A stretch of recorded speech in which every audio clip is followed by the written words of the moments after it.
So hello guys, I'm back with another video English practice session, which I'll be placing a pen between my teeth here, and I'll be practicing or I'll be reading some English context, some English words or some English paragraphs.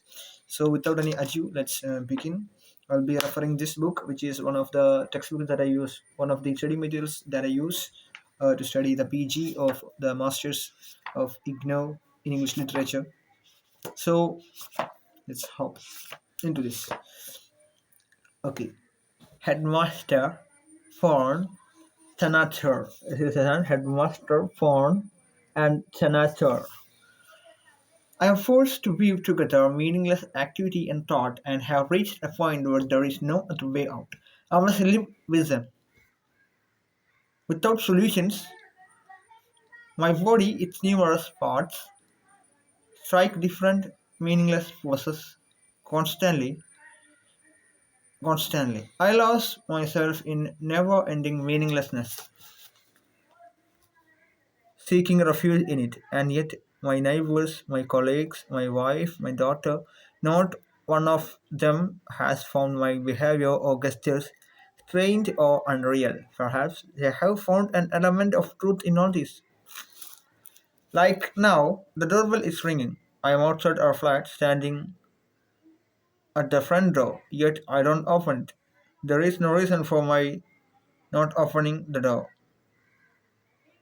But to my wife and daughter waiting on one other side, I present a plausible explanation. I am in the art room or in the bedroom napping with the door shut. Or at this very moment, I am folding on my shirt and trousers to come to open the door. But the fact is, when I went onto the balcony of my second floor flat a few minutes ago, first splash of red caught my eye. Then, then the flower-laden Krishnachura tree and caught my eye. Then the flower-laden Krishnachura tree and finally, through the gaps in the branches and leaves, my wife and doctor. My wife had gone to pick up our daughter from school. I came to stand at the door and yet I delay opening it. And to think that I hadn't even bolted the door after Pramida left. As soon as the door closed behind her, I would come to the door, fiddled noisily with the bolt, but left it as it was. I take solace from such meaningless gestures, as a shameful guy. Even now, Pramida Antony stand outside, sweat drenched, firm in the conviction that I have latched the door and am inside the house.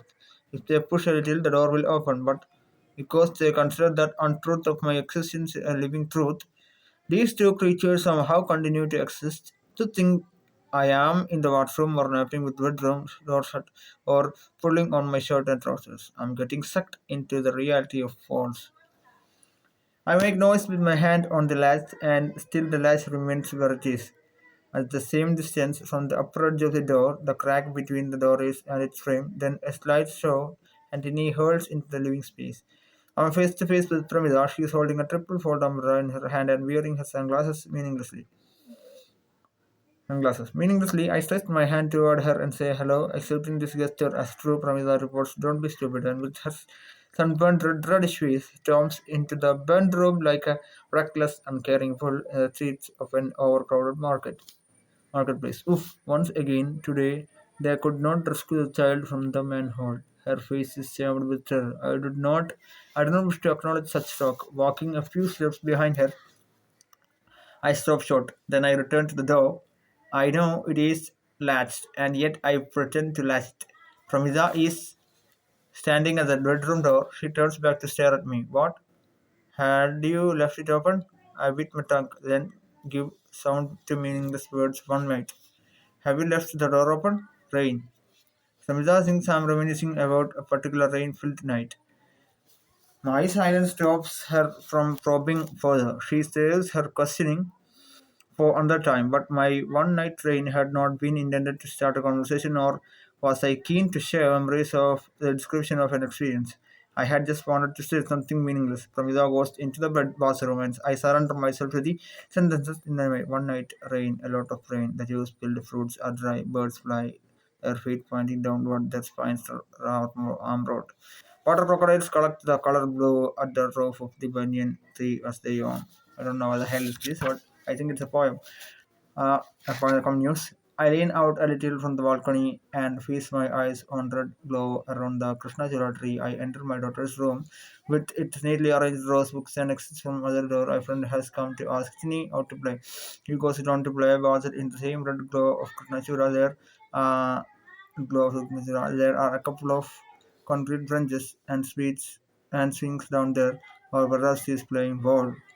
So that's it for today. I think I'll be repeating for sure. I'll try to repeat this, renew this, venture or this, this activity for a bit more time, a bit more days, so that I'll be brilliant in my accent. If you feel that I have any development in my accent, I have the progress, I have the thing that I want for me. You should please let me know in the comments. Bye bye.